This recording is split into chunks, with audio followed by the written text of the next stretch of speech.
Yo quería, en esta última conferencia, antes de presentar a José María, darle las gracias a la Asociación de Amigos del Museo y al propio museo, en las personas de Llanos y de Blanca, porque bueno, me han permitido la coordinación de este ciclo.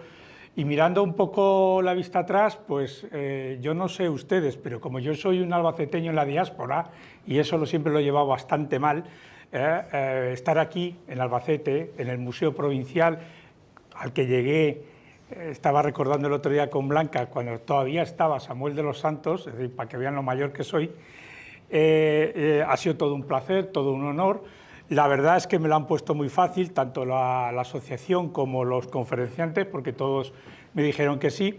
Y la única conclusión, o la gran conclusión que yo he sacado, aunque digamos todos los temas están ahí, yo no sé si ustedes se han dado cuenta del magnífico patrimonio cultural, patrimonio histórico, patrimonio arqueológico que tiene esta provincia. Lo vengo a decir porque hay veces que hay otros territorios que o lo saben vender mejor, o lo saben promocionar mejor, o se enorgullecen más que nosotros, pero es que desde las ciudades romanas hasta los yacimientos de bronce, pasando por las grandes batallas, los grandes conflictos que han pasado por este territorio, desde los grandes califas hasta la guerra borbónica, las guerras carlistas, es decir, es un territorio que a mí, después de 40 años, me sigue fascinando, sorprendiendo y admirando del patrimonio que tiene y la potencialidad que tiene. Quizás eso de haber ido un poco por detrás ha tenido varias ventajas. La primera es que el patrimonio, para bien o para mal, se ha conservado bastante bien para lo que en otras provincias donde se ha dado el desarrollo ritmo, pues se ha arrasado, y para bien también, en mi caso como investigador, porque yo siempre me he jactado, en donde trabajo, en la Generalitat Valenciana, que a nivel de investigación tenía una provincia para mí solo. Es decir, es que está por donde tire uno, la tiene para poder seguir investigando, y espero que así sea. Por lo tanto, simplemente darles las gracias por su asistencia, darle unas gracias a la Asociación de Amigos, que cuenten conmigo para mí, para lo que quieran, porque vamos, estaré encantado. Y hoy, para terminar, le voy a presentar a un jovencísimo investigador, me recuerda a mis años mozos, cuando empecé también, y que hoy lo tuvimos que poner el último porque estaba en un proyecto en Arabia Saudí.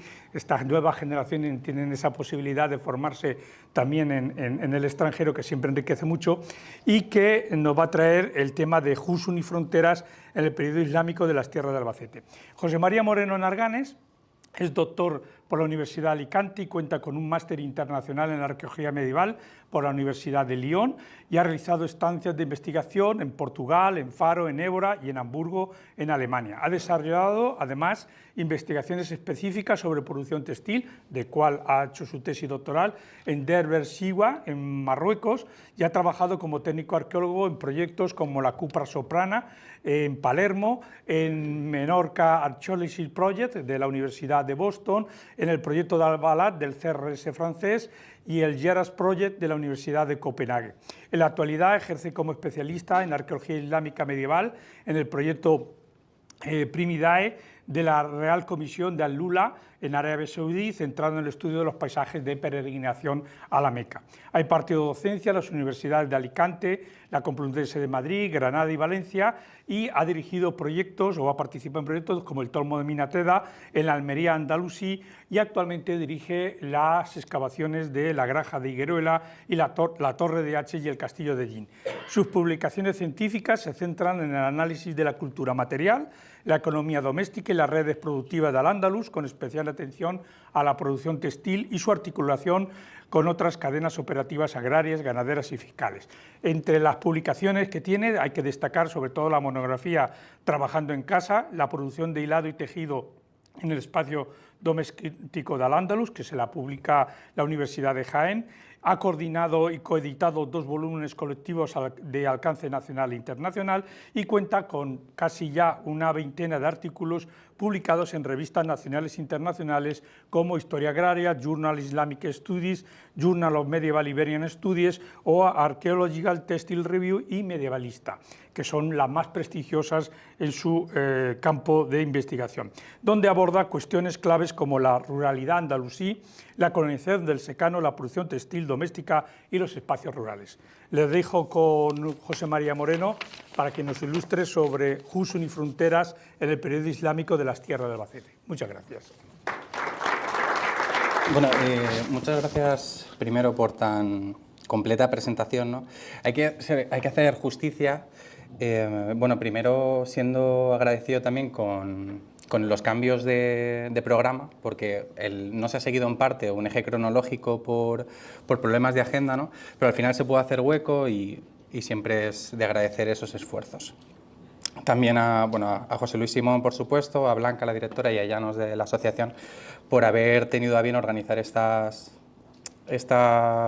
jornadas, ¿no? Estas conferencias, que vienen a ser un epítome, porque da la casualidad que, aunque yo es verdad que mi formación principal ha venido de la producción textil en Al-Ándalus, desde 2022, quizás más por fortuna que por elección, he sido parte de los diferentes grupos de investigación que han dirigido las excavaciones en la Torre de Iso, en la Torre de Haches, en Ellín, en el castillo de Ellín o en la fortaleza de Alcaraz.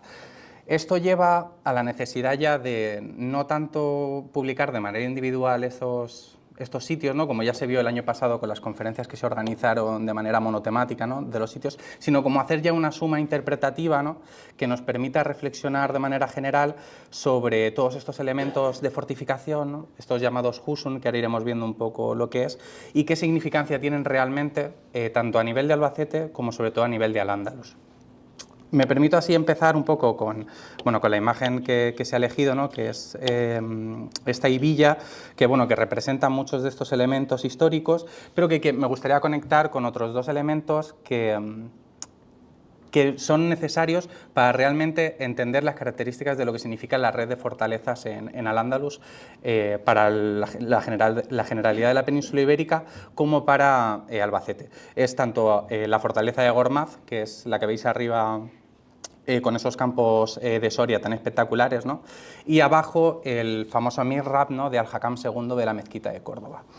Os pongo estos elementos de manera casi provocativa para que la próxima vez que hagamos atención a una fortaleza islámica seamos conscientes de que siempre va a suponer una realidad mucho mayor de la que materialmente estamos viendo. Bien lo decía Blanca antes con las fortificaciones, que son siempre mucho más que un espacio protegido, ¿no? Y que van a ser un reflejo de su tiempo, ¿no? Y en este caso vamos a hablar de una realidad muy concreta, que es la de Al-Ándalus. Bueno, ¿qué son los Husun? Vamos a recorrer un poco este concepto y vamos a ver cómo la propia historiografía, desde su primera utilización, que es en 1930 aproximadamente, va a ir dándole vueltas al concepto y vamos a ver cómo su aplicación ha ido transformándose, su significado, ¿no? Y un poco qué significa actualmente el término Husun o del singular Hisin, ¿no? Que no es más que es una raíz etimológica, ¿no? Formada por una triconsonante que viene a significar proteger o defender. Eso ha sido transmitido en las fuentes árabes y se ha traducido de manera, a veces de manera aséptica, pero no libre de determinadas cargas, con el término castillo o fortaleza, que es un poco lo que iremos viendo. Bueno, siguiendo unas definiciones claras, ¿no? Cuando hablamos de Husun en Al-Ándalus, ya Pierre Guichard, en su obra del 77, hablaba que el Hisin, ¿no? El singular de Husun, es ante todo un centro de control territorial y fiscal, ligado a comunidades campesinas y no la residencia de una aristocracia feudal. Es decir, ya vemos desde el 77 cómo se va a marcar distancia con ese castillo feudal, que es el que nosotros solemos tener en nuestra imaginación cuando pensamos en castillos. André Bassana, ya 10 años después, ¿no? Nos dice que el Hisin cubre una gran variedad de realidades arqueológicas, desde simples recintos fortificados hasta complejos sistemas defensivos, integrados en un poblamiento rural. Vemos ya el segundo elemento. Ya no es solo una diferencia con lo feudal, sino que va a estar marcado por el concepto de ruralidad, es decir, lo que no sean grandes ciudades.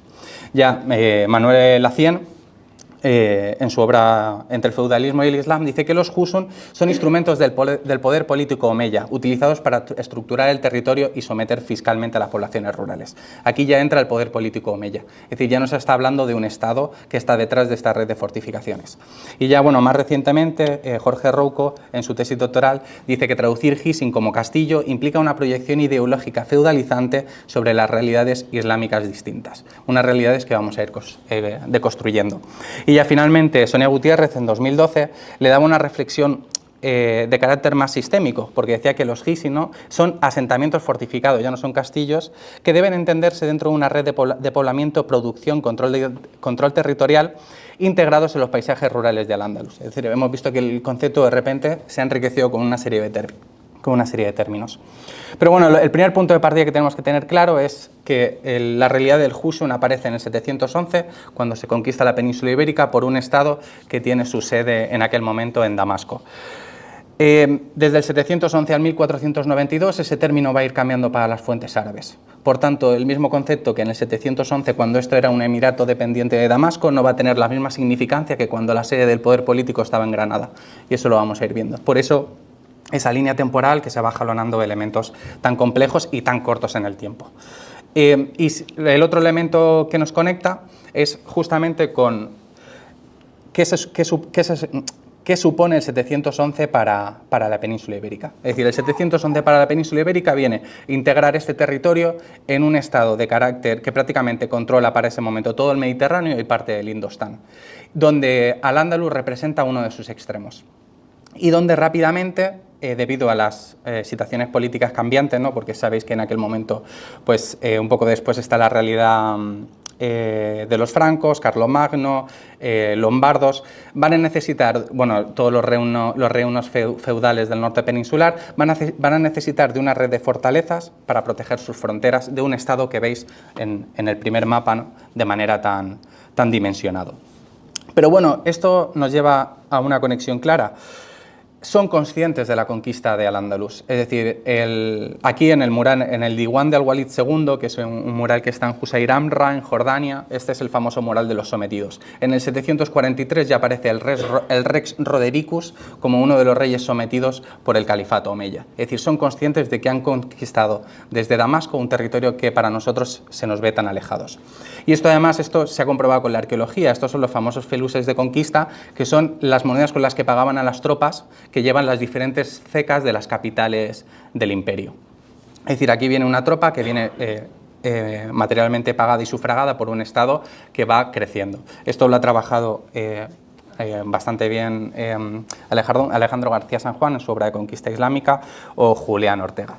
Pero bueno, el punto importante es que en ese momento se van a generar una serie de fortalezas que son parte de un Estado. No son territorios privativos feudales, son parte de un Estado que tiene una lógica sistemática y que se va a ir desarrollando en el momento que van pasando los siglos. Esto lo vemos tempranamente con el desarrollo de lo que se llaman los Tagr o los Tuguren en plural, que son las marcas. Son esos elementos fronterizos que van a controlar toda la marca, todo lo que es la frontera norte, ¿no?, ya desde poco después de la conquista. Se van a dividir en tres grandes marcas, que bueno, he puesto unas sedes de guía, pero bueno, no solo Zaragoza, es Tudela también, no solo Toledo, pero para que veáis un poco cuáles son los diferentes centros. Rápidamente esta frontera va a quedar marcada por diferentes elementos, que son grandes fortificaciones que tienen unas características muy concretas. Arriba podéis ver Gormaz, antes la veíamos desde dentro, ahora la vemos desde fuera, que está justamente en la frontera que la vemos aquí. Y aquí vemos también la Alcazaba de Bascos, que lo encontraríamos un poco por la marca media. Esto se podría completar con Mérida, se podrían completar con otras fortificaciones, Talavera de la Reina, Medina Sidonia, es decir, toda una red de fortalezas que tiene unas características muy concretas, que es el utilizar un aparejo muy determinado, que va a ser parte de cómo el Estado, en este caso, ya bueno, a partir a mediados del siglo VIII ya pasa a ser emirato dependiente, pero va a generar su imagen del poder en esa frontera norte contra los reinos que está en confrontación. Pero bueno, volviendo al tema del Hushun, ¿no?, el Estado y la fiscalidad. Es decir, de la misma manera que vemos el desarrollo de un Estado, ¿no?, que genera esa frontera norte tan marcada, cuando pensamos en castillos o pensamos en Hushun, en este caso, hay una idea que tiene que estar clara. Los Hushun no se explican si no hay un conflicto. Todas las fortificaciones que seguro que se han visto a lo largo de estas charlas no se explican si no existe un conflicto detrás, un conflicto social, económico o político.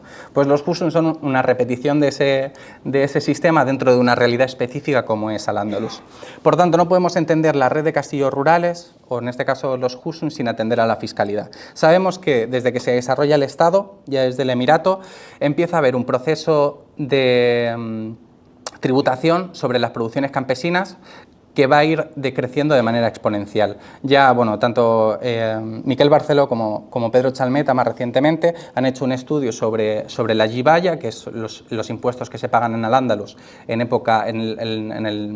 el final del Emirato dependiente y el Califato, y lleva a llegar a un exponente máximo de 6 millones de dinares anuales que se recaudan de todos los territorios de Al-Ándalus y termina en Córdoba. Es decir, tenemos que ser conscientes que para eso hay que ir alquería por alquería, aldea por aldea, poblado por poblado, recaudando fiscalmente, y hay que convencer a que esa gente pague impuestos. Así que, ¿qué mejor manera de hacerlo que tener una red de coerción militar y fortificada que va a estar extendida por todo Al-Ándalus y que se va a dedicar de estas tareas? Esto, como os comento, no podemos entenderlo sin el conflicto, porque ya desde el propio Emirato, con los problemas del arrabal de Secunda, ¿no? que según, bueno, el arrabal de Secunda es un alzamiento que hay en uno de los arrabales de Córdoba, que según Josep Sunyer, en su obra que veis aquí abajo, viene por un cambio en el tipo de tributación, que hace que una serie de población pague más impuestos de lo que pagaba, y hay un alzamiento en la propia capital de Córdoba, pero lo sabemos también para la taifa de Valencia y durante el propio califato, en el que se dan una proliferación de impuestos no canónicos, es decir, impuestos que no están permitidos por la legalidad jurídica sobre las producciones rurales, y que eso va a generar una serie de conflictos y problemas de carácter social o militar. Así, Pedro Chalmeta, ya en 2021, en la obra que os comentaba, dicen que el Emirato hacia el Califato se observa un incremento progresivo de la presión fiscal en Al-Ándalus, ligado a la organización del poder, la profesionalización del ejército y la monetarización forzosa de la economía rural. Es decir, estos elementos de coerción no van a hacer solo que una parte de esa producción pase al Estado, sino que además se les obliga a monetarizar la economía y a convertir parte de sus producciones en carácter monetario, y para eso tienen que pasar por las ciudades. Bueno, en la obra de Eneco Martínez de Marigorta hace un estudio muy interesante en el cómo la giballa se compone tanto de dinero como de una serie de recursos, que es el mapa que os pongo ahí, y donde tiene muy bien documentado en el Emirato y Califato que son, a nivel material, que están pagando muchas de las provincias al Estado cordobés. Y lo vemos, bueno, para elementos textiles sobre todo, pero después hay un elemento principal que acompaña todo esto, que es el trigo. Bueno, de la misma manera que os digo que cuando pensamos en Al-Ándalus como un territorio lleno de castillos, como lo mismo pasa en la realidad feudal, todos estos castillos no hablan más que de los procesos de conflicto que hay durante todo el desarrollo de Al-Ándalus. Y esto lo tenemos claramente con la primera fitna. Fitna en árabe significa, bueno, ruptura o distorsión, o cuando se rompe la linealidad de algo. Y esto lo tenemos ya en el siglo IX con el Emirato. Por el pago de impuestos hay una serie de revueltas, que es todo el mapa que veis con todos los focos, para que veáis un poco el grado de desarticulación que se alcanza rápidamente en Al-Ándalus, donde hay un sinfín de revueltas.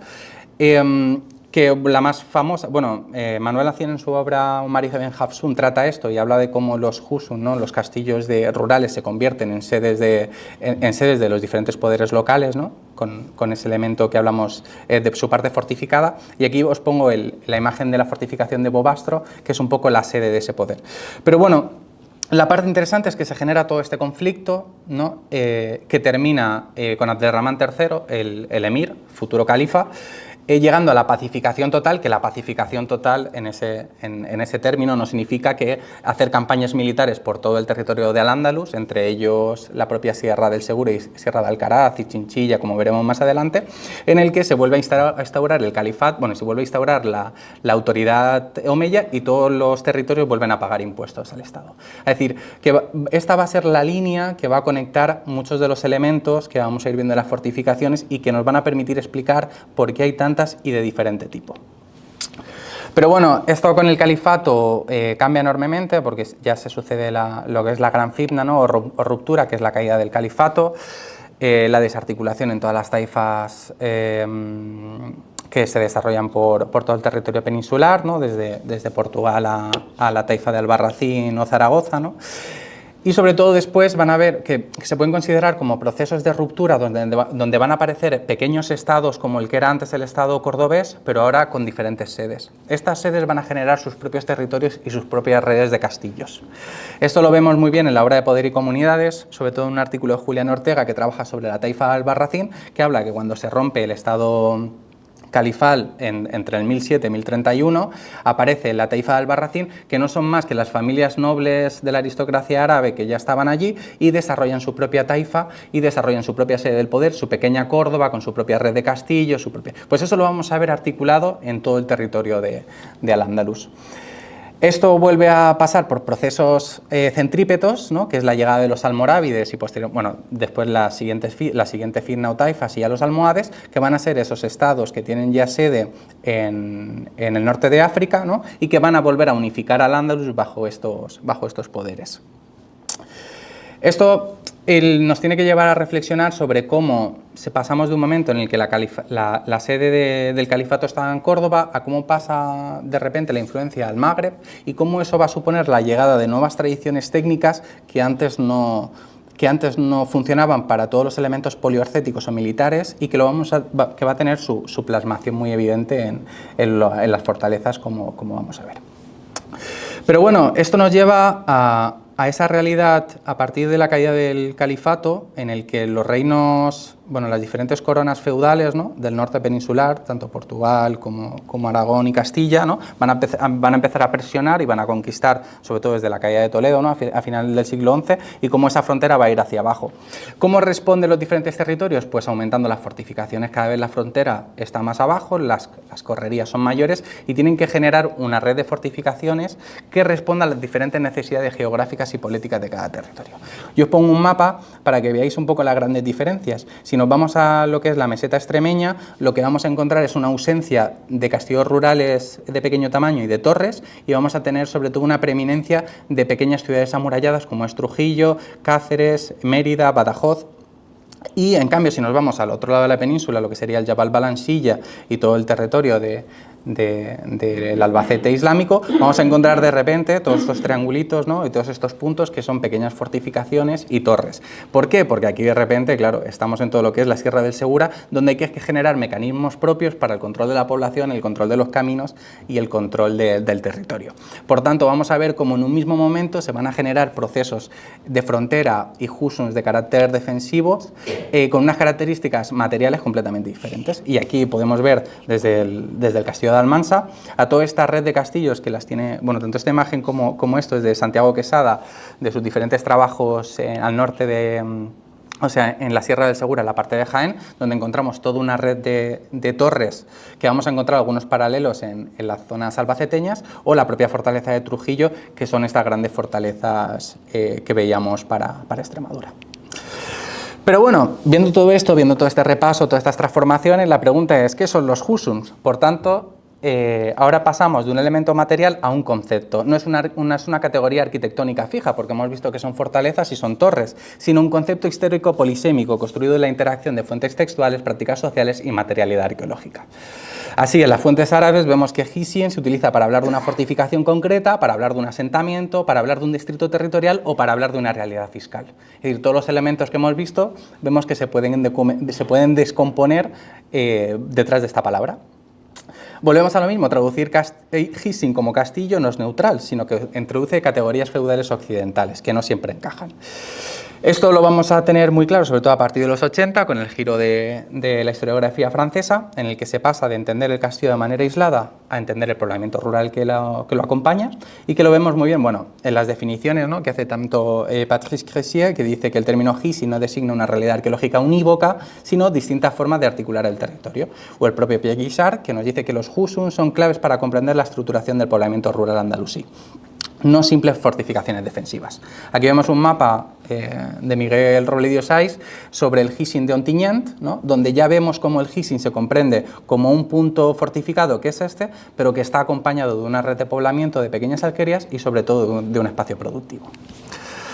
Pero bueno, esto nos lleva a reflexionar y ser conscientes de los problemas que acompaña la problemática de los husun en Al-Ándalus y que va a ser parte del territorio de Albacete. Es decir, bajo su término hay diferentes realidades. Son infraestructuras exclusivamente estatales, porque hemos visto que durante periodos de desestabilización el Estado no está presente de la misma manera. Fiscales, militares o administrativas. Son refugios y nodos de organización comunitaria, es decir, que utilizan las propias comunidades rurales para protegerse.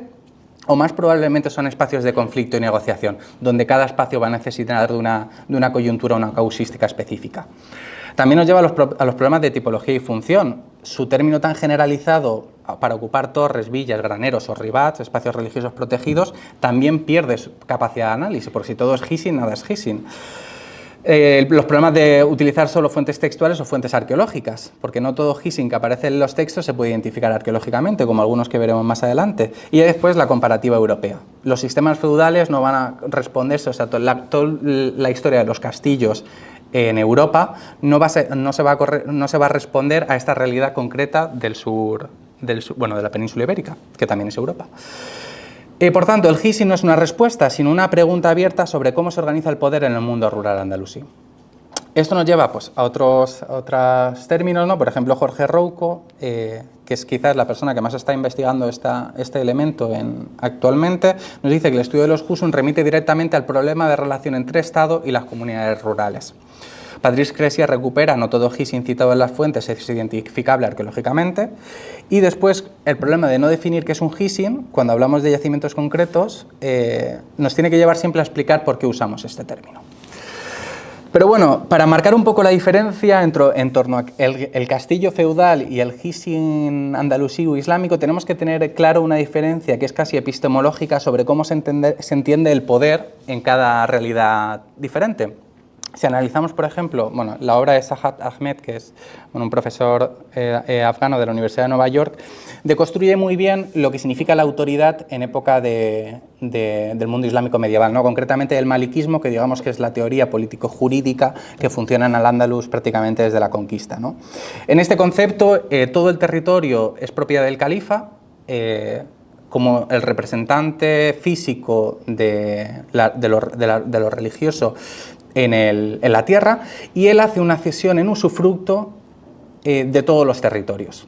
Esto vemos un concepto bastante diferente sobre lo que entendemos por feudalismo, es decir, aquí el califa es el propietario de todo y va cediendo diferentes territorios a otras familias de carácter aristocrático, de su propia familia o no, de otras familias aristocráticas, a comunidades rurales que pueden ir colonizando nuevas tierras. Esto también está recogido en el derecho, pero siempre va a ser una cesión de carácter temporal. La autoridad siempre va a ser suya. Es decir, esto hace que se rompa un poco la visión del feudalismo, porque la visión del feudalismo es ir cediendo territorios con sus capacidades jurídicas, fiscales, sociales, a diferentes familias para territorios en concreto.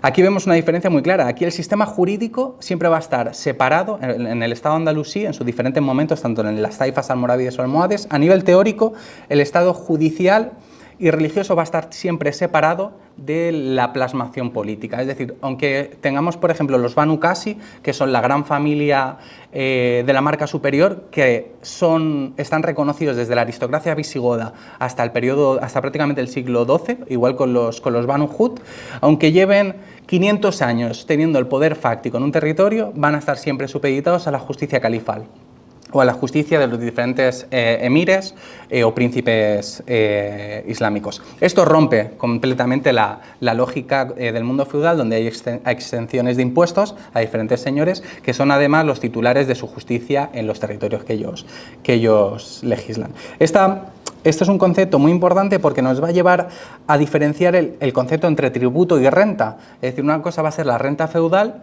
y otra cosa va a ser el tributo que paga todo el mundo en el mundo islámico. Aquí lo vemos muy bien. Este es el castillo de Baños de la Encina, que su fase más importante es de época del califato de Al-Hakam II, ¿no? Que lo vemos con una serie de torres en cremallera, una torre aquí un poco más destacada, pero bueno, eso es una reforma un poco después. Si lo comparamos con lo que es el castillo de la Atalaya, ¿no? De Villena, donde ya se ve un proceso de señorialización de una familia en concreto o de un personaje en concreto que plasma en un castillo cuál es su residencia en ese momento. Eso es una realidad que no encontramos en Gormaz y que no encontramos en muchos de los otros Hissings, bueno, de los Husum rurales del Andalus. Y esto vamos a ver, aquí veis una imagen del Salón de los Príncipes de la Alhambra, ¿no? Donde están representados, porque ahí vemos lo que significa cuál es la sede del palacio. Y esto en el mundo nazarí va a llevar como a su máximo exponente. Pero bueno, voy a hacer dos cosillas rápidas sobre cómo ha cambiado también el concepto de castillo en el mundo feudal. porque ha tenido su propia evolución. Allen Brown ya en 1954, ¿no?, nos hablaba que un castillo en el mundo feudal, en su English Medieval Castles, nos habla que es un castillo ante todo una estructura defensiva, pensada para la guerra y el asedio. Pero bueno, después Coulson en Castle in Medieval Society nos dice que un castillo es mucho más que un elemento defensivo, sino que también es una residencia señorial. Es la arquitectura doméstica de una élite con atributos militares y que rompe la definición puramente militar. Es decir, vamos ahondando en la diferencia con el mundo andalusí islámico.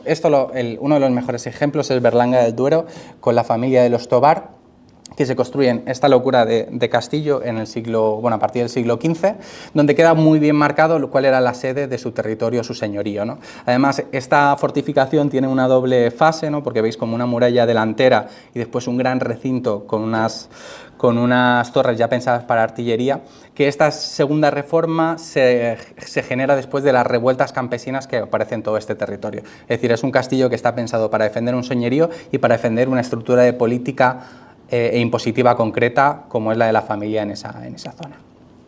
Pero bueno, seguimos con el castillo y Creighton, por ejemplo, en su libro Castillos y Landscape, nos dice que el castillo es un hito en el paisaje muy destacado, tiene su visibilidad, su dominio visual, su iconografía del poder, marca jerarquías, ¿no?, tiene un lenguaje propio del poder feudal.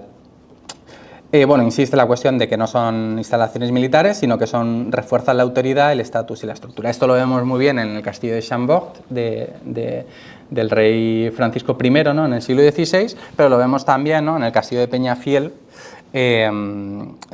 cedido por la monarquía hispana a Pedret Telet de Girón, ¿no?, el maestro de la Orden de Calatrava, que genera también su imagen del poder en todo ese territorio.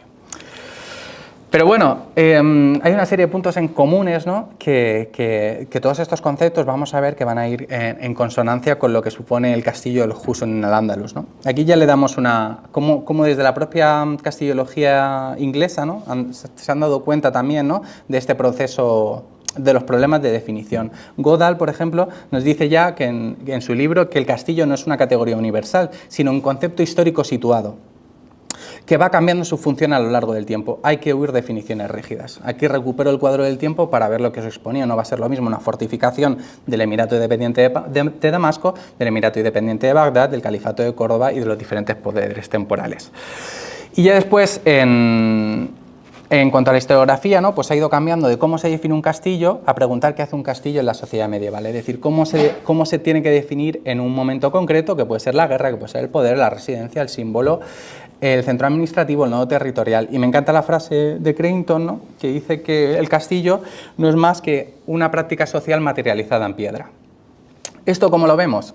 Pues lo vemos en las fronteras y los castillos de Al-Ándalus. Esto lo vemos en Tarifa, con la gran fortificación que se hace para responder a la frontera mediterránea que se abre en el califato, sobre todo con los fatimíes. Lo vemos también en Soria, esto es las mezquitillas, que es una torre califal reconvertida en iglesia, pero vemos que hay una imagen muy concreta, pero unos significados completamente diferentes. Lo vamos a ver después, ya a partir del siglo XII, en el Castillo del Río, vemos cómo ha cambiado completamente la fortificación, ahora tenemos el tapial, en una zona también destacada del paisaje, o lo vamos a ver en la Torre Bofila de Bétera, en Valencia, donde encontramos esa torre, prácticamente del mismo momento que el Castillo del Río, pero vemos que ha ido transformándose con el paso de los siglos, ¿no? Se abandonó la sillería, ahora encontramos el tapial, organizando un poblamiento rural. Pero bueno, hay un punto en común que debe ser claro y que ha marcado siempre la historiografía marxista sobre la realidad combinada entre el mundo islámico y el mundo islámico medieval y el mundo cristiano medieval, o la realidad feudal, es que ambos son elementos de dominación. Como hemos visto con el tema del califato, eso va a imponer un sistema fiscal que va a ser un elemento de dominación de clase. Es decir, el Estado no deja de ser más en el mundo califal que una familia concreta que detenta todos los poderes, estilo como una monarquía, para entendernos, ¿no? Y que va a tener una reproducción de su poder de clase a través de toda esta red de castillos. Es decir, los castillos en todo momento, a pesar de que yo os he dicho que hay que mirar las diferencias, van a ser instrumentos de coerción extraeconómica y sedes materiales del poder. El propio Engels, en el origen de la familia, nos dice que el poder político se materializa en instituciones y formas espaciales que garantizan la dominación de una clase sobre otra.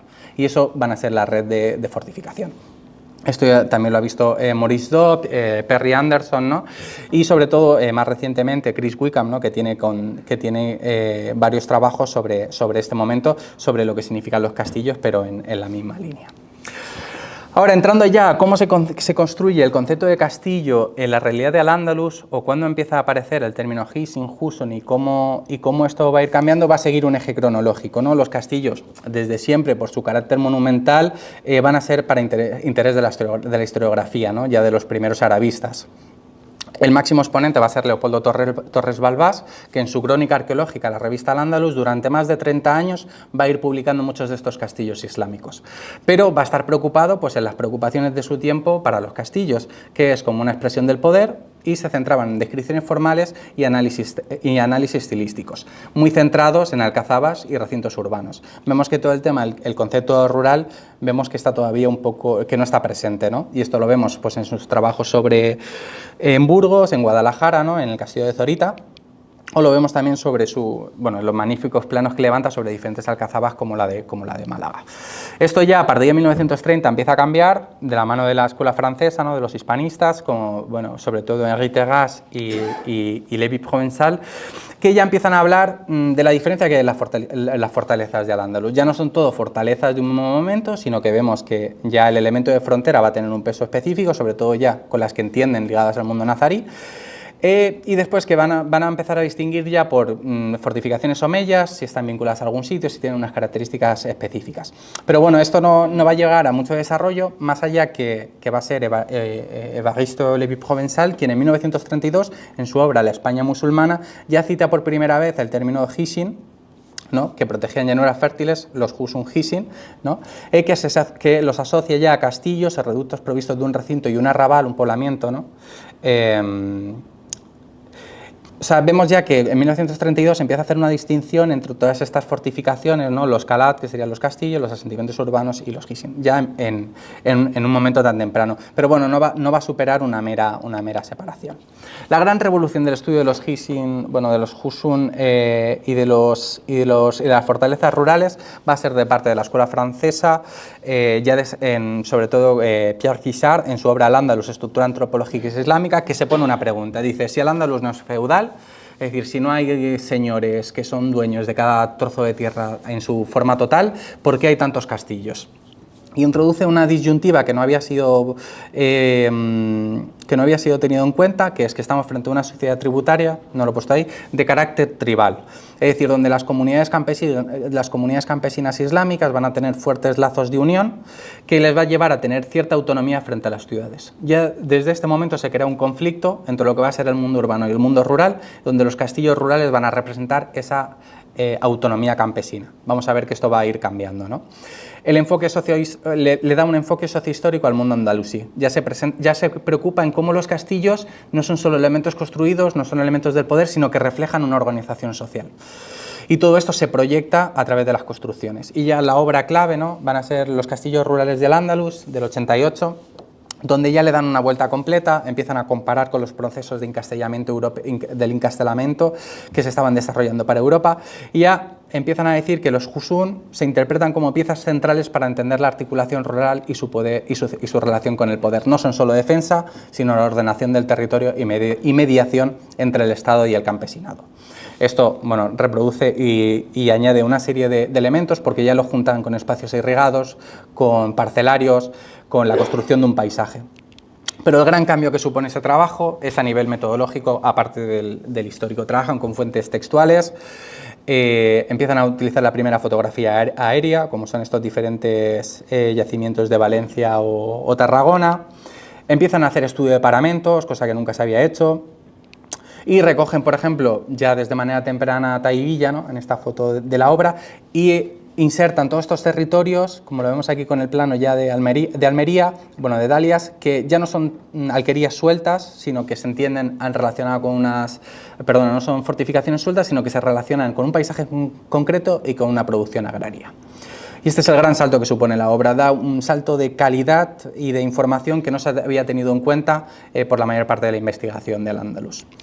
Pero esto rápidamente recibe una respuesta, porque claro, fijaos un poco el contexto, ¿no? A partir de los 70 empiezan a desarrollarse las universidades, los centros de investigación, la llegada de la democracia, empiezan a haber un desarrollo de centros históricos y de investigación, ¿no? en el propio territorio ibérico, ¿no?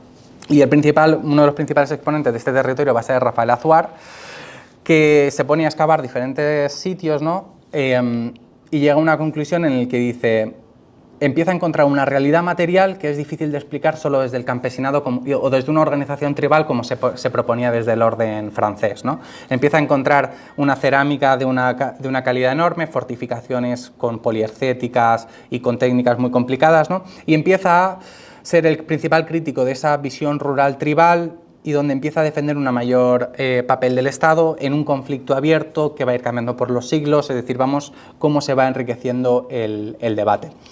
Azuar propone además, sobre todo, una intensificación que no había sido del todo tenida en cuenta en el periodo almohade para toda una red de fortalezas a través del uso del tapial. Es decir, empieza a introducir ya elementos, técnicas constructivas, periodos políticos, es decir, llega a la conclusión de que no se puede reducir al Husum a una necesidad material, que el Estado es insuficiente y que habría que entender dinámicas internas de su poblamiento rural y su organización. Lo que llevan todos estos trabajos es que todo ese Al-Ándalus que veíamos como uno van a ir separándolo por territorios concretos. Y esto lo vemos también con el ejemplo del Emirato Nazarí, ¿no? Ahí veis un poco la extensión máxima hipotética del Emirato Nazarí y todo el complejo sistema que desde finales del siglo XIII empiezan a desarrollar por toda Andalucía, ¿no? Y ya aquí encuentras fortalezas de todo tipo, torres de todo tipo, empiezan a aparecer personajes que no estaban claros en ese momento, como son los alcaides, que empiezan a tener esa figura que está impuesta por el Estado pero que negocia con las poblaciones locales, o que más bien es cuando más, debido a que ya estamos siglo XIII-XV, donde más información hay, Antonio Malpica desde Granada empieza a hacer sus propias categorizaciones y bueno, hay investigaciones más cercanas, ¿no? Como la de Luca Matei, ya nos empieza a decir que no son todo fortificaciones rurales, sino que hay jerarquías también internas, ¿no? Pero bueno, la investigación sigue, ¿no? Y se utilizan otras técnicas que van a ir enriqueciendo el tema de las fortalezas y lo encontramos con la arqueología de la arquitectura. Es decir, ya no son todo mamposterías, ya no son todo piedras, ya no son todo tapiales, empiezan a descomponer muchos de esos tapiales, como es esta imagen que hace Tabales desde Sevilla para entender un poco cómo cada momento histórico va a tener una técnica diferente. ¿Por qué esto es importante? Porque, como también decía Rafael Azuar, los diferentes poderes temporales van a buscar la manera de construir una simbología concreta para ser identificados como tal. Pues esto es lo que empiezan a intentar afinar de una manera que hasta el momento no se había tenido en cuenta, ¿no? Y aquí lo vemos muy bien con la entrada primitiva al Alcázar de Sevilla, donde vemos una antigua puerta que está fechada en época califal taifa, que es completamente transformada y absorbida, ¿no? Por estas gran torres que ya son época del califato almohade, que además tiene con sede el califato en Sevilla, que reconfiguran completamente la puerta interior, y una superposición, veis cómo se ha pasado el sillarejo allá a lienzos de tapial, es decir, ya es una lectura de esas fortificaciones a un nivel que hasta el momento pues tampoco se había llevado a cuenta. Aquí lo vemos también con las murallas de Sevilla. Os pongo ejemplos urbanos porque Tabales es donde más ha desarrollado su cuerpo metodológico y nos sirve, pero esto se puede aplicar a cualquier fortificación que veamos, ¿no? Aquí lo vemos con el falso despiece de sillería, que también va a ser propio de una dinastía, en nuestro caso los almohades, en un periodo muy concreto, ¿no? Pero bueno, ya llegamos al siglo XXI, ¿no? Y el desarrollo de las tecnologías, ¿no? La aplicación sobre todo de los sistemas de información geográficos, que van a dar un enriquecimiento enorme a los castillos, que ya se estudian como sistemas históricos, con cadenas técnicas, con red de territorio y con estructuras políticas y sociales detrás, ¿no? Aquí lo que vais a ver sobre todo son modelizaciones 3D, vuelos de dron, que van a permitir pues ya coger una fortaleza y esas imágenes que veíamos en el 88 diagonales, pues ya son tridimensionales, donde se pueden otorgar fases históricas, se puede generar una información mucho más detallada del proceso, ¿no? Ya se hacen redes de densidad por dispersión, controles de visibilidad, es decir, cómo van a haber determinados valles que van a tener desde estas fortificaciones rurales más control que otros, es decir, una complejidad mucho mayor. Y sobre todo cómo todo esto se va descomponiendo desde la fortificación al territorio más general, ¿no? Porque es la única manera de entender las dinámicas de cada momento. Pero bueno, ya si entramos en lo que es Al-Ándalus, ¿no? El periodo para Albacete, vamos a tener, para entender las fortificaciones rurales o las fortificaciones islámicas, dos grandes patas, ¿no? Por una parte, la histórica material, que va a ser todas las obras destacadas de Aurelio Pretel, ¿no? Que van a suponer una información sin fin para estudiar muchos de estos castillos y fortificaciones rurales, y después la parte arqueológica, ¿no? Representada por José Luis Simón, que va a ser la persona que sintetice de una manera coherente con todos los discursos que veíamos diciendo de periodos históricos todas estas fortalezas que hasta el momento jalonaban el paisaje y se entendían todas iguales. Me permito terminar con estas dos obras porque el proyecto de la Graja, ¿no? Ha sacado diferentes obras que bien ya no se preocupan por la torre en sí o por el castillo en sí, sino que se preocupa por la comunidad campesina que abastece ese sistema, ¿no? Y eso lo vamos a ver muy bien en la alquería de la Graja, que no tiene sistemas defensivos, pero que genera recursos para el Estado, para los poderes temporales, y que es de una visión que ahora se está extendiendo a todo el territorio de Al-Ándalus. Pero bueno, si nos enfrentamos a lo que son las fortificaciones islámicas, puramente islámicas o andalusíes de Albacete, ¿no? Cuando era Albacete, vamos a tener un problema claro, que es, tenemos una ausencia casi completa, salvo cosas muy concretas de las fases califales, taifas y por no decir emirales, en prácticamente todo el territorio de la provincia. Tanto en las fuentes textuales como en las fuentes arqueológicas. Si hacemos un estudio de la mayor parte de autores árabes, muy difícilmente vamos a superar 15 sitios que consigamos identificar en los textos y en la realidad material. Aquí lo veis en este plano, en la realidad del siglo VIII al X, los pocos puntos, ¿no? que vamos a encontrar, el Tolmo de Minateda como punto destacado para entender el emirato y la transición al califato de prácticamente todo el territorio de Al-Ándalus, pero como vamos a ver, Chinchilla y algunos elementos ya de la Sierra del Segura o la Sierra de Alcaraz, pero generalmente vamos a tener muy poca información textual. Hay algunos elementos interesantes. El propio geógrafo Aludri en el siglo XI, ¿no? Nos habla ya de Taivilla como un centro destacado ya desde ese momento, o sea que la imagen de haber elegido Taivilla tiene una doble significancia porque va a ser de esos pocos sitios elegidos para perpetuarse las fuentes escritas. Pero bueno, casi el documento más importante va a ser esa campaña Abderramán III, esa campaña que os comentaba que en la Fitna, cuando él desde Córdoba empieza a perder territorios, empieza a hacer campañas militares, pues pasa por aquí, ¿no? Y cita tanto Chinchilla como Peñas de San Pedro, ¿no? Y además Peñas de San Pedro lo cita ya como Hishin. Aquí vemos un estudio que hizo Carmen Navarro sobre el estudio de las citas, ¿no? Y de los yacimientos que había encontrado en fuentes textuales para que veáis un poco el páramo, ¿no? que supone el territorio de Albacete a pesar de la riqueza material tan potente que tiene para este periodo histórico. Pero bueno, como reflexión por la cercanía, Chinchilla va a ser la gran capital de Al-Ándalus, de este territorio. Prácticamente va a dominar como sede de Cora durante el califato y en los momentos posteriores todo este territorio. Aquí veis un plano para que veáis un poco las dimensiones que podía llegar a alcanzar, ¿no? Y aparece citado ya desde el siglo XI, en diferentes trabajos, en el propio Al-Idrisi, que para el siglo XII pues, nos dice que es una ciudad mediana, defendida por un fuerte y una extensa fortaleza, que está rodeada de jardines, que se fabrican tapices, que tiene buenas condiciones de aire y de agua. Pero bueno, esto lo pongo como reflexión porque a pesar de toda la importancia histórica que tiene Chinchilla, realmente arqueológicamente no tenemos nada que podamos ser capaces de localizar con seguridad de ese periodo. Para que veáis un poco la dificultad que enfrentamos cuando se estudian fortalezas islámicas en Al-Ándalus. ¿Por qué? Porque ahora vemos Chinchilla y lo que estamos viendo es una realidad tardofeudal moderna, ¿no? que se pone en el imaginario de lo que es la fortaleza y que nada tenía que ver posiblemente con sus características en época islámica. El otro yacimiento bien estudiado por José Luis Simón es el Santo de Alcaraz, ¿no? Que aparece ya posiblemente citado en las fuentes como el Hishin de Aimilla, ¿no?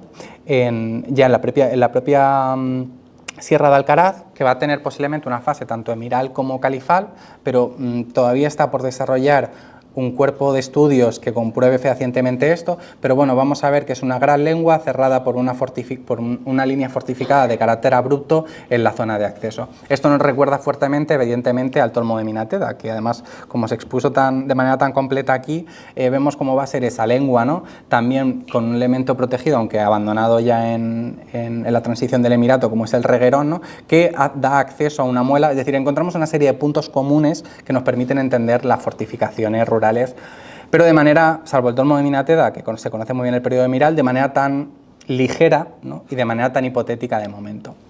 Y aquí entramos a otro de los elementos destacados, ¿no? Que es Peñas de San Pedro, que ha sido publicado por diferentes trabajos como Lor Río Simón o Lucía Soria, González Ballesteros y Lucendo en 2019, que nos viene a recordar otra vez esa muela superior de un yacimiento que aparece ya citado en las fuentes textuales desde el siglo X, ¿no? Con esa fortificación que estaría en toda la parte superior con una muela protegida. Donde además, como bien expuso Lucía Soria en las conferencias del anterior ciclo, ¿no? Ya habían encontrado también enterramientos semirales en el interior de la fortaleza. Es decir, sabemos que tiene fase semiral, tiene fase califal y representa un recinto, y es hasta el momento lo que sabemos del Hishim islámico. Esto del propio artículo de Lucía Soria y José Ángel Ballesteros hacen esta primera lectura paramental, ¿no? Donde ya hablan de las diferentes fases de la fortificación y reconocen una fase de época del siglo XII-XIII que hasta el momento no había sido tenido en cuenta, ¿no? Que es toda esta fase de cajas de tapial por detrás de este torreón circular, que es lo que veis aquí marcado en gris. Es decir, que ya se reconoce que tiene una larga duración desde el Emirato hasta el periodo islámico tardío y la conquista. Pero bueno, pasando ya a los casos más concretos, ya cogiendo la etapa final de la charla, quiero que veáis el proceso en el que la frontera empieza a bajar, ¿no? Esa frontera que estaba en su momento en el Tajo, a finales del siglo XI queda atrás, ¿no? Y ya empieza a tener esta realidad compleja que vemos, donde se tiene que aumentar el proceso de fortificación, ¿no? Porque cada vez las caballerías están llegando más y los asaltos están llegando a las poblaciones rurales y urbanas de Al-Ándalus, y se tiene que dar respuesta a eso. Pero esto va a generar un segundo elemento sin el que no podemos entender qué está pasando con las fortificaciones rurales a partir del siglo XI, que es el proceso de concentración poblacional. Es decir, aquí en el estudio que hicimos, por ejemplo, del territorio del Iclín de Chinchilla, lo que pudimos ver muy bien en toda su área rural, que veis todos estos puntitos que veis aquí verdes, ¿no? En lo que es la cabecera del corredor de Almansa, pudimos ver cómo todo el poblamiento de alquerías y de poblamientos, o sea, las pequeñas aldeas sin protección donde vivía las comunidades campesinas que pagan impuestos, a finales del siglo XI, con la caída de la frontera de la Marca Media, empiezan a sufrir los ataques. El propio Cid hace campañas de manera cercana a finales del siglo XI, y toda esta población se tiene que mover porque están expuestos a los ataques. Y así que va a haber dos grandes procesos. Un proceso va a ser ir al sur, es decir, en este momento es cuando tenemos la explosión de las grandes medinas, tanto de Andalucía como por ejemplo Murcia, ¿no? Donde se fundan arrabales ex novo para dar cabida a toda esta población que está llegando del norte de la frontera, pero por otro se da un proceso de concentración poblacional que va a ir acompañado con un proceso de fortificación. Es decir, a partir del siglo XI el poblamiento de alquerías empieza a perder peso y empezamos a encontrar más pequeños núcleos fortificados de pequeño tamaño. Y esto lo vemos muy bien aquí en el territorio dependiente, bueno, del corredor de Almansa, dependiente del Iclín de Chinchilla, como ese paso del siglo XI no supone solo el abandono de las alquerías en llano o en altura, sino que además supone la aparición de procesos fortificados que no habían pasado en el Emirato o el periodo Taifa. Esto también lo encontramos en las fuentes textuales. Abu Walid al-Rus, uno de los grandes ulemas del periodo islámico, nos habla, veis que muere en el 1126, nos habla que 15 alquerías del Sark al-Ándalus, que compartían una mezquita, se juntan en una sola de ellas, propias más cercana al refugio fortificado que cita como Hishim, ¿no? Es decir, vemos como las fuentes textuales reconocen un proceso que ahora sabemos que es mayoritario, que afecta a la zona de Teruel, que afecta al Valle de Salado en Guadalajara, que afecta aquí y que afecta pues, a tantos otros sitios de Al-Ándalus. Esto que va a hacer que efectivamente Albacete recoja en sus expresiones defensivas una serie de realidades distintas. Y aquí es donde entramos ya, por ejemplo, con la línea del Júcar. Es decir, a partir de este momento empezamos a reconocer, a partir del siglo XII, las grandes fortificaciones que de manera testimonial y parcial vemos actualmente conservados en los municipios. Aquí lo vemos tanto con el Hishim Jorquera, que es una fortificación de 25.000 metros cuadrados, ¿no? Que es esta que vemos aquí, donde tiene estos lienzos de tapial que bueno, se ven los diferentes mechinales, las diferentes tongadas, que se corresponde con las fortificaciones que aparecen a partir del siglo XII y que posiblemente lo que estamos viendo es una fortificación que ha ido recibiendo población de las diferentes alquerías, que ha ido creciendo y que de manera temprana y con unos recursos relativamente o sea que necesitan más recursos para construir, va a generar estos lienzos de tapial que no dejan de ser tierra y cal, que son de manera técnica pues bastante más asequibles que la sillería o el sillarejo. Así es como podemos entender la fortificación de Alcalá de Júcar, lo mismo que el Calat al Júcar, ¿no?, que es Alcalá de Júcar, que son 6.000 metros cuadrados de fortificación, que vemos que las fuentes lo citan como Calat, es decir, como castillo, no utilizan el término Hising, y que se puede corresponder a que posiblemente no agrupe las mismas funciones militares, políticos y administrativas que Alcalá de Júcar. Pero va a ser ese mismo proceso de concentración poblacional la que va a explicar la realidad material que vemos ahora de esos grandes recintos amurallados que no se pueden retrotraer al periodo califal o taifa porque no tenían los procesos históricos tardíos. Pero bueno, uno de los yacimientos que no voy a entrar en detalle porque ya hablaron tanto Pablo Cánovas como Victoria Amorós de él, que son directores del proyecto, que es el tema de Ellín, ¿no? El proyecto que se está haciendo en Ellín, en el castillo de Ellín, que también vemos que tiene unas características muy similares a las de Alcalá de Júcar o Jorquera, con esa fortificación en tapial, va a ser, a través de las investigaciones que se están haciendo desde 2022, un claro exponente de esta concentración poblacional, no ahora en la frontera del Júcar, sino en el campo de Ellín, ¿no?, en esa cabecera del territorio murciano. Ya, o sea, desde manera textual, Al-Malik al-Marrakushi nos habla para el 1167 que Ellín es una fortaleza, ya se cita como fortaleza a inicios del siglo, bueno, en la primera mitad del siglo XII, al norte de Murcia. Pero ahora lo vamos a trasladar a la materialidad arqueológica. Esto ha sido tratado pues, en las diferentes obras que veíamos antes, tanto de Aurelio Pretel como de José Luis Simón. Pero bueno, ¿qué hemos visto con el proyecto de investigación? Hemos visto, primero, que tiene una fundación temprana en el periodo califal taifa, pero que no conseguimos asociar un tipo de fortificación a esa primera ocupación, es decir, posiblemente fuese una alquería en un alto, ¿no?, en el Cerro del Castillo, que además está cerca de la fuente de Ellín, con zonas agrícolas de bastante riqueza, como es obvio en la actualidad, que va a sufrir un proceso de fortificación a partir del siglo XII. Esto lo vemos porque en las excavaciones hemos encontrado un primer recinto, ¿no?, que ya tiene 1.200 metros cuadrados, ¿no?, que va a cerrar por primera vez todo ese cerro superior y que va a ser construido con una tapia hormigonada muy concreta. Aquí podéis ver un poco que esto va acompañado de un estudio estratigráfico y arqueológico de las fases con materiales. Pero sabemos que hay una segunda fase, que es la que queda más permeable visualmente actual, que es este segundo gran recinto, ya de tapia calicostrada, no hormigonada, es decir, un calicostra no lleva la misma cantidad de cal y se construye con mayor facilidad, que ya pasa a la fortificación, le suma 4.600 metros cuadrados más. Y esto solo responde a la necesidad que está llegando gente y hay que dar respuesta a las necesidades defensivas del momento. Esto lo sabemos además porque en las excavaciones vamos a ver si hace un refuerzo de este muro que veis transversal, que va a ser el que separe la Celoquia o la Alcazaba del resto de la fortificación, ¿no?, que va a tener diferentes fases, y en un último momento se añade un segundo recinto, que es este que veis azul, que está solo dibujado en base a una pequeña, es hipotético, una pequeña conservación en un sitio y ya el parcelario urbano, pero que le daría 2.000 metros cuadrados más. Es decir, vemos que desde el siglo XII hasta inicios del siglo XIII aproximadamente, o hasta la primera mitad del siglo XIII, se pasa de 1.200 metros cuadrados a tener una totalidad de casi 8.000 metros cuadrados. Es decir, entendemos la fortificación como una fortificación rural de carácter evolutivo que cada vez va a ser más compleja y que en base a las necesidades del momento va a tener unas características físicas concretas.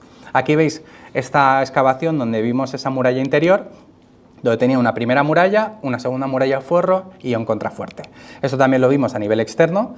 Esto es el frente oeste de la fortificación con esas grandes torres cuadrangulares, donde bueno, hemos podido documentar así de manera bruta pero ejemplificante las diferentes fases con las diferentes técnicas que veníamos diciendo. Pero bueno, como comentábamos, la diversidad de Albacete genera diferentes espacios defensivos, es decir, hemos visto la línea del Júcar con esos pequeños centros fortificados, hemos visto el campo de Ellín, que podríamos subir otros ejemplos, pero hemos puesto los arqueológicos, ¿no? Y ahora podemos irnos a lo que es la Sierra de Alcaraz o lo que es la parte norte de la Sierra del Segura, ¿no?, donde hemos podido también, se han hecho excavaciones tanto en Alcaraz como especialmente en la Torre de Haches, ¿no?, que es importante porque es otra frontera que no entendemos como tal hasta que no llega al siglo XII. Aquí veis un poco cuál es la red de caminos, pues articulando tanto toda esta zona, el paso a Jaén, el paso a Murcia, el paso a Chinchilla, y cómo toda esta línea montañosa es un sitio nodal de comunicación muy importante para la época, como vamos a ver en detalle. Y esto, ¿cómo lo sabemos? Lo sabemos por las fuentes arqueológicas, pero por las fuentes textuales, ¿no? Aurelio Peretel ya recoge cómo a partir del siglo XII empiezan a entrar huestes a los montes de Alcaraz, saqueando, ¿no? Haciendo estragos tanto en pueblos como robando ganado y atemorizando, ¿no? A las poblaciones de las sierras. Es decir, vemos que lo que están respondiendo estas fortificaciones es a un drama social militar, es decir, comunidades campesinas que estaban explotando de manera económica toda la sierra, empiezan a recibir saqueos del poder feudal que hasta ese momento llegaba a Toledo, pero claro, ahora llega a las mismas puertas de la Sierra del Segura, que además representa la entrada a todo el valle del Guadalquivir o del valle murciano, ¿no? Esto lo cita muy bien Al-Zughri, donde dice que a partir de la segunda mitad del siglo XII Alcaraz se convierte en cabeza de frontera, en un tugur, bueno, no está bien traducido, pero bueno, es un tagr al-Kursi. Es decir, una cabeza de frontera con numerosos castillos, ¿no? Y esto, la importancia de Alcaraz y de toda esta zona la vemos muy bien clara en el cronista Ibn Sajid al-Salat, que es el gran cronista del califato almohade, que nos cita cómo el propio califa va en 1172 a reconquistar el His en Alcaraz, porque se había perdido y era un centro de comunicación indispensable, porque tened en cuenta que de aquí, de Alcaraz, se pasa perfectamente a Jaén y se pasa perfectamente a la meseta central. Esto se va a ver muy bien por la importancia que coge Alcaraz en la Mesta, ¿no? Posteriormente. Pero bueno, el propio Al-Hinjari, ya un poco después, nos dice que cuando se conquista esta fortaleza en 1213, ya por la Corona de Castilla, ¿no? Por Fernando I el Santo, Fernando III el Santo, perdón, nos dicen que mueren más de 2000 soldados cristianos intentando tomar la fortificación. Esto quizás es un poco exagerado, pero nos da una idea de cómo el Hisin Alcaraz, ¿no? Era uno de los grandes centros del momento y se hicieron grandes obras de fortificación. No sin más, el castillo de Alcaraz como tal son 25.000 metros cuadrados de fortificación, ¿no? A nivel de Jorquera, con diferentes recintos, ¿no? Que se han ido superponiendo. Se hizo una excavación recientemente en la Torre Morcil y es verdad que todas las fases que se han documentado son de carácter feudal o moderno, sin llegar a los niveles andalusíes, con lo que nos da también una imagen de que cuando vemos el castillo de Alcaraz lo que estamos viendo no es esa gran Hisin Alcaraz, sino en lo que se convierte sobre todo ya como parte del concejo de Alcaraz y como sede del poder cristiano, ¿no? Esto lo vemos con otros estudios, en este caso de Río Par el Viejo, ¿no? Que va a ser otro de los enclaves, que va a ser ese epítome entre la Sierra de Alcaraz y la Sierra del Segura, que da paso al territorio de Jaén, donde el artículo de, el equipo de Jesús Melero, David Gallego y demás hicieron un primer estudio donde documentaron una posible fase califal superior con un recinto que cierra de manera relativamente sencilla y una segunda fase ya en tapial con torres en cremallera, ¿no? De época ya tardó, a partir del siglo XII. Pero bueno, la parte más importante de ya es la recta final, la parte más importante de estas excavaciones ha sido el proyecto sobre la Torre de Haches, ¿no? Porque, es decir, un proyecto que se ha hecho sobre el río Madera, ¿no? Sobre el arroyo del río Haches, sobre el río Madera, que además, que a su vez es tributario del Segura, ¿no? Bueno, del río Mundo y del río Segura. Esto que nos ha llevado con un proyecto en específico a preocuparnos por una serie de valles muy concretos de la Sierra de Alcaraz. ¿Y qué hemos visto en estos valles concretos? Que esas realidades de fortificación que estábamos viendo en otros territorios aquí no funcionaban. Aquí no encontramos ni grandes poblaciones como el His en Alcaraz, ni encontramos poblaciones como Almansa, al menos en esta parte. Y lo que encontramos son pequeñas torres construidas con técnicas muy diferentes, que son las que veis aquí citadas, que puede ser la Torre de Bogarra, los vizcaínos, el Mencal, que van a ir jalonando toda esta serie de valles, ¿no? Pero que va a controlar estos puntos, son pequeñas alquerías que hemos encontrado por material en superficie, ¿no? Que van a ir controlando los diferentes valles, ¿no? De una manera muy testimonial. Aquí veis una imagen de lo que es una torre rural, en este caso del Mencal, en Paterna del Madera, que vemos que es una construcción en mampostería, ¿no? Que actualmente no conserva mucho. Pero bueno, esto es importante porque, voy a poner esto directamente, porque lo que hemos hecho ha sido excavar una de estas grandes fortificaciones rurales, ¿no? Como es la Torre de Haches en Bogarra, y sacar una serie de conclusiones. Es decir, esto ya se presentó el año pasado, así que no voy a entrar en la descripción más formal y concreta, sino simplemente llevarla a la reflexión de Al-Ándalus. Es decir, con todo el desarrollo que hemos visto, vemos que la Torre de Haches no es un elemento aislado del territorio, sino que responde a una realidad mucho más compleja que está aconteciendo en Albacete, está aconteciendo en Jaén, está aconteciendo en Sierra Morena, está aconteciendo en Valencia. Es decir, a través de la Torre de Haches se ejemplifica un sistema defensivo que afecta a gran parte de Al-Ándalus y que posiblemente en su fase más desarrollada esté directamente relacionada con el Estado almohade. Es decir, el Estado almohade en una fase concreta necesita responder de manera fehaciente y dejar una imagen en el paisaje para seguir pudiendo concentrar la legitimidad fiscal y política del momento. Y esto es lo que estamos haciendo ahora. Y el otro gran paso que nos ha dado que esto sí que es inédito, el otro gran paso que estamos haciendo con el proyecto Haches no es entender solo ese recinto fortificado, sino cómo sobrevive y se mantiene ese recinto fortificado y cómo consume la población que vive en ese recinto fortificado. Hemos hecho diferentes excavaciones donde hemos encontrado áreas productivas y hemos encontrado muchos elementos de trabajo. Azadas y azadones, cuchillos, hoces de vendimiento, bueno, estas hoces cortas, molinos, esparto. Es decir, una realidad que en vez de hablarnos de términos exclusivamente militares, nos está hablando de la comunidad campesina que vive y mantiene estos territorios. Esto lo vemos además en grandes niveles de incendio, es decir, el final del yacimiento es un final abrupto, que también nos habla de una cuestión política, pero que va a permitir una gran conservación arqueobotánica. Esto lo hemos visto con el estudio de semillas que ha hecho el CSIC de Madrid, con Leonor Peña Chocarro y Antonio Peralta, donde han encontrado una gran variedad de semillas, sobre todo ligadas a cultivos de cereal, ¿no? Que son los sordium, los trichium, bueno, diferentes cebadas, avenas, trigos, ¿no? Que nos hablan un poco de las diferentes estrategias de los campesinos que vivían de las comunidades campesinas que vivían en esta fortificación rural y explotaban un valle concreto. También, bueno, olea europea, es decir, vitis vinífera, es decir, ese elemento mediterráneo tan propio. Pero la parte interesante es que quiero que os fijéis, en este caso, en la parte amarilla, bueno, verde-amarilla, que es la paja, que ha aparecido junto a todas estas semillas. Es decir, esta paja, que son los detritos que se generan cuando se va limpiando la simiente, lo que nos está hablando es que efectivamente se hace la cosecha y en vez de tener eras al exterior, se lleva sin limpiar al interior del poblado donde se procesa. Es decir, lo que nos está hablando que hay una relación con el paisaje y cómo se conecta con la realidad del propio yacimiento y cómo funciona el campesinado en ese sitio. Y el otro punto importante es el estudio de la fauna que ha aparecido, ¿no? Que la estudia Marta Moreno del CSIC, donde encontramos algunos elementos muy interesantes. Por un lado, el tema de los mesomamíferos, que son ovejas y cabras, es decir, un consumo bastante propio de una zona como es la Sierra de Alcaraz, de una zona que es indispensable para entender la mesta y la producción, los procesos de transhumancia o transterminancia.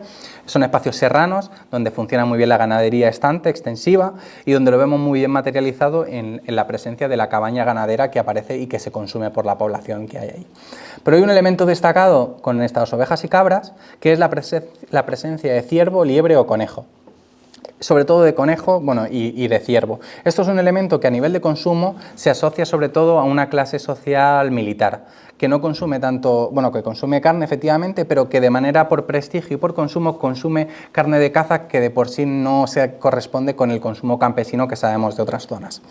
Y además la otra parte interesante es que en este sector 4, si este sector 1 es donde encontramos todas las semillas y cereales, toda la fauna viene concentrada en el sector 4. Y además lo que os estoy marcando en cuadraditos no son más que las marcas de corte de los diferentes huesos del procesado de la carne. Es decir, de manera centralizada se trabajaba tanto el cereal como toda la carne que se consumía posiblemente por la mayor parte de la comunidad del poblamiento.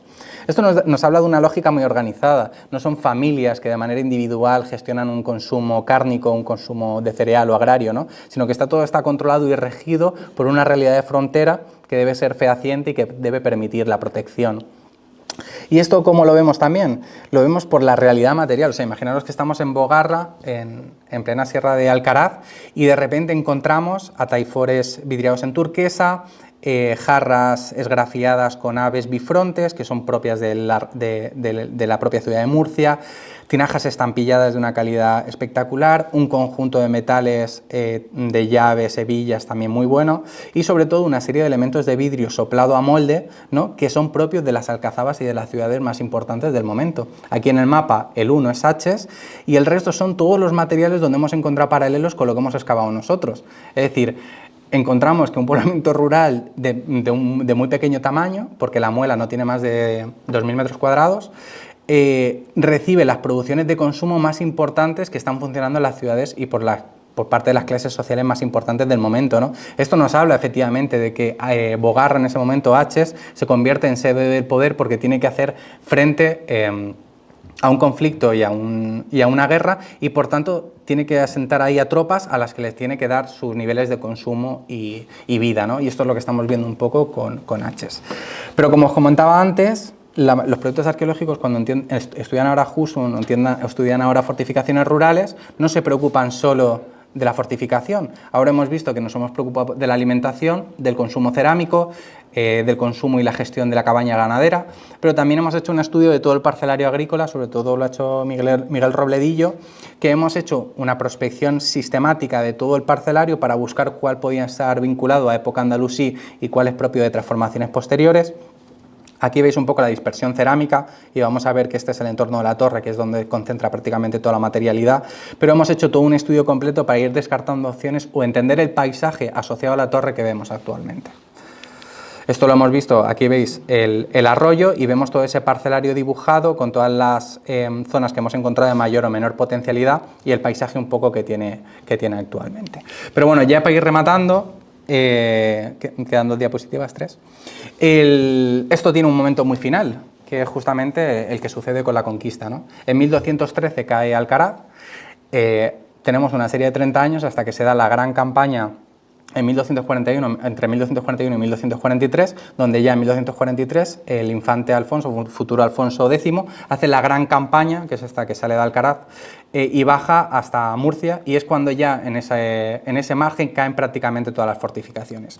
Esto lleva a un final, es decir, ya no tenemos un Estado que articula de manera general todo un territorio con una sede en un sitio donde se concentran los impuestos, sino que empezamos a tener pues la feudalización, ¿no? Y la cesión de territorios, como es un poco lo que veis posteriormente con ya lo que es el marquesado de Villena, ¿no? Ya la época de los Pacheco, donde cada castillo va a responder a una realidad diferente, ya de señorialización, de fortificación para la artillería, y donde toda esa realidad que veíamos tan presente del mundo islámico se va a ir desdibujando, y es la imagen de los castillos que vemos actualmente. Esto lo ejemplifica muy bien Hellín, porque Hellín nos hace un discurso muy bueno comparado con Haches, es decir, Haches sabemos por los niveles de incendio que termina posiblemente por asedio o por conflicto, porque en prácticamente todas las zonas que hemos excavado hay niveles de incendio y hemos encontrado una realidad material muy rica, es decir, no se pudieron llevar los objetos que había. En cambio, Hellín vemos una realidad muy diferente, que es un castillo que perdura, pero que perdura durante muy poco tiempo porque a finales del siglo XV, sobre todo ya con los reyes católicos, las lógicas militares cambian, ya no hay esos conflictos internos, ya los conflictos de manera general entre las coronas se diluyen y las fortificaciones que eran tan importantes dejan de tener sentido. Y cuando una fortificación deja de tener sentido, empieza a ser utilizada bien como basurero, bien como cantera, bien como construcciones. Y lo que vemos en el castillo de Hellín es que tras su abandono empiezan a aparecer casas y se convierten en un arrabal doméstico, en un sitio de paseo, donde vemos que a los pies de la muralla que veíamos antes aparecen casas, generalmente de carácter pauperizado, pero vemos un poco cómo cambia completamente el esquema. Y ya para terminar, como última diapositiva, esta es una imagen del cementerio viejo de Riópar, el Viejo, porque uno de los elementos que pasa también en Alcalá de Júcar, que es como son elementos en alto y siguen controlando el paisaje, pero ya no tienen esa función militar, pero siguen teniendo un elemento identitario o paisajístico, se convierten en cementerios, ¿no? Y es el que vemos con el ejemplo de Riópar y que pone fin pues, a las fortificaciones rurales del Andaluz. Muchas gracias.